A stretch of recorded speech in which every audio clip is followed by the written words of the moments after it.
Hey, welcome back everyone. Today we're going to talk about yesterday's poor man's covered call with Chevron. I want to talk about why I selected Chevron, why I elected to do a poor man's covered call, and really what the expectations were when putting this money at risk. We're talking Chevron, we're talking the poor man's covered call. It is May 17th, 2023. Yesterday I sent this out as a poor man's covered call trade alert, where when I ran the numbers in the poor man's covered call initial trade setup, because I knew Chevron was trading at the lower 25% of where it typically trades. So that's number one. We always want to make sure we're getting involved with these stocks when they're trading in the lower 25%. I mean, the reason is simple, right? History does not dictate what the future will bring, but we're going to think, or we're going to go with the idea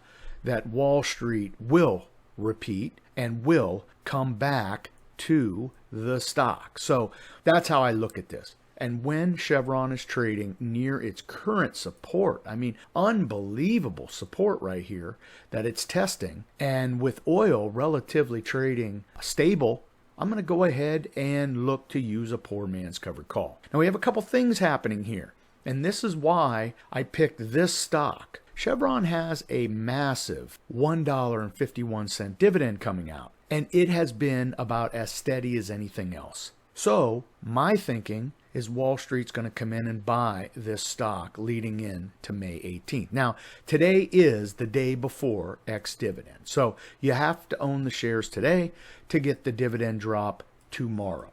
Okay? So, as expected, yesterday we were down like $3 to $4. And today we wake up, this thing moved higher, largely because the market's moving higher. Hey, I'm thinking Wall Street wants this fat dividend. So they're going to go ahead and buy the stock, and that's what they're doing.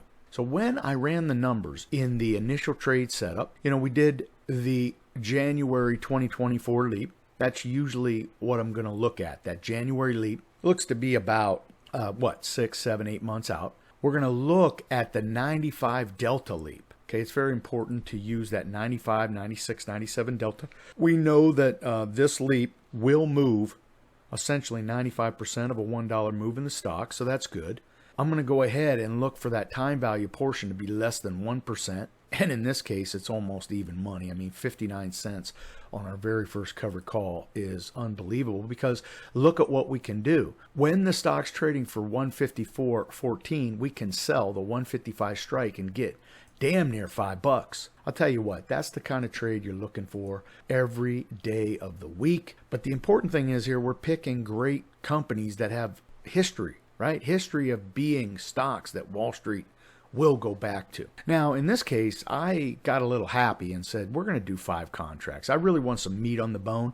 So we went 5 contracts here. So my projected cash flow for this trade is a whopping $2,800 if my shares are taken away, $2,400 if my shares are not taken away. Now, this is a 44-day trade, so it's going to percolate for a bit, but we have a couple things happening here. I believe the stock market's lower, so there's more chances of Chevron going higher than lower. I like that. We have the dividend coming. I believe Wall Street will buy this up as they are right now, so we get a little bit of a run up here. As the market kind of works out this recent little bit of a sell-off here, I think this thing probably trades a little bit sideways to higher, and we just ease in to this June 30th expiration date, and I think we're able to manage this trade. I actually believe that this is going to end up where Chevron trades above 154, and I'm going to be able to have my shares taken away at 155. We collect both the covered call premium and a little bit of a stock move, so we're going to collect this 10% here. And I'll tell you what, in 45 days, 10% cannot beat that. And if I am stuck in this trade, the next 30-day trade could offer another $4.83. So this is one of those trades where we're looking at key levels of support, and really we're just saying we're going to use it, because here you can see with fins in right here, you can see that line of support is unbelievable. Now, the only thing I don't like here is that we do have lower highs. right? It's not necessarily making higher highs, it's making lower highs. That's the only thing that bothers me, but boy, I'll tell you, that long-term support line is unbelievable. So I think we're going to test that, bounce off of it. Now, again, this is a 45-day trade. So we're going to manage this. Now, let's talk real briefly about why I went with the poor man's covered call. Largely because I wanted some real meat on the bone. I wanted 5 contracts. So do the math, right? If I'm going to pony up 500 shares of Chevron, we're talking real money here. 500 shares is going to be a whopping, oh man, let's just do the math here at the time. That's going to be a whopping 77 grr. So using the poor man's covered call, I'm able to use 28,000 and we're able to have those same results, okay? That's why I elected the poor man's covered call. I believe the risk is the same. Now, some will say, well, the poor man's covered call, you buy a leaps call option and it'll decay. There'll be time decay in the option. You're losing money in the option. But again, what I want you to focus on is this bad boy right here. The time value that I paid. I only paid 59 cents. That's your time decay in this option. Because if the stock were to fall, this option is falling damn near real money. I lose 59 cents. Because after that, these two converge as one. 97.50 is a strike. And if you get rid of that time decay of 59 cents, this number, the cost of the option, the current price of the option will reflect almost real value. So what is the worst case scenario? What is the absolute worst case scenario, John? And I get that from members. Well, the worst case scenario is I'm going to buy somebody's shares at 97.50. I paid them an additional 59 cents a share to have the right to be able to buy their shares for 8 months, right? I am holding the paper that allows me to buy their shares at 97.50. And I hold that paper and I paid 59 cents to have that right. At the end of the day, if the stock tanks, right? If this thing tanks, we're literally looking at me being able to just buy the stock at equal value. Right? This option of 57.23, its time value will go to 0. Its real money will stay real money. Now, the only fear is that it falls below 97.50. That is the real fear. Because here's the deal. Who's going to buy the shares at 97.50 if this sucker's trading for 77.50? Right? That is your real fear. Your second fear is that you actually have to buy the shares. Because a lot of times a lot of people don't get involved in a poor man's covered call. They don't want the shares. But that would be the worst case scenario number 2. Number 1, it falls below 97.50. Number 2, you actually have to buy the shares. That is your upfront main risk. Then the second part of the risk is, did you pick a great stock? And if you didn't pick a great stock, then of course there's risk that you invested in a company that is not investable, right? It's going to fall. Or you didn't read the charts, or the initial trade setup wasn't perfect. So the risk really is the time value portion of this leaps call option. And in this case, our very first trade is favorable. That's what the initial trade setup window does for you. It allows you to have your first trade favorable. I'm not going to say profitable, it's favorable. The numbers are favorable. What happens after that? Who knows? Nobody has a crystal ball here. But we want our numbers to be favorable. It's like anything, man. You get involved in anything, you want to have the best information so you can make the best decision. My decision is to invest in Chevron. My decision is to invest in the poor man's covered call. So tell me the numbers. Show me the numbers. There they are. That's why we picked the poor man's covered call today. I didn't want to invest $77,000. I wanted to invest $28,000. So now we spin the plates that are the poor man's covered call. And this is where you go from being good to great, right? Because now we know what we have to do.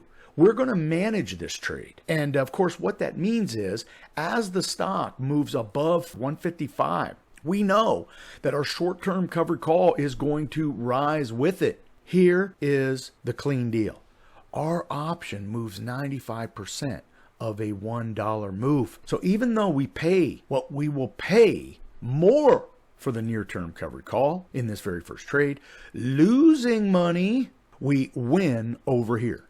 Because when we sell the leaps call option and we make all of this money right here. So that's how you need to look at this. And I'll tell you what, I really want you to think about the poor man's cover call a little bit more. I want you to master the poor man's cover call. What I want you to do is this. I'm going to challenge you. I'm going to challenge you to find that stock, that great S&P type company. Okay. Then I want you to make sure it trades in the lower 25 percentile of where it trades, right? Then I want you to try to avoid earnings. And then what I want you to do is plug in the numbers for the initial trade setup and really focus on making sure your time value is less than 1%, and then finding the covered call that makes this a 7, 8, 9% cash on cash invested profitable trade. Our first trade. That's what I want you to do. And then I want you to follow it. Because as the stock starts to move higher above the strike price, we know what we have to do. Okay? So you're going to get comfortable knowing that you're going to lose money here, but then you're going to make hella money here. Okay? So there's ways to manage the trade. What I want you to do is paper trade this. And as we get closer to this expiration date, we can revisit this. In fact, I'm going to put it on the calendar to revisit this trade 30 days from now. Whether I buy the option back or whatever, we're going to do a snapshot of this moment 30 to 45 days from now. We're going to talk about it. Okay, I'm going to do that right now. So I'm going to leave it here. This trade turns out to be a very favorable trade by picking this leaps call option, this near-term cover call strike price, and all of the other things I talked about. Trading in the lower 25 percentile. This being a great S&P type company. This being a dividend payer that Wall Street wants. They'll buoy it. As other stocks are sinking because they have no dividends, companies that pay fat dividends are buoyed for the most part because they ultimately pay very large dividends. Think about it. Let me know. Send me an email if you have questions about the poor man's cover call. I really want you to master the poor man's cover call. It allows us to leverage many more shares with less amount of capital. Okay? Going to leave it there. Be safe, be healthy. Most important, be lucky. Until next time, may all our poor man covered calls be profitable.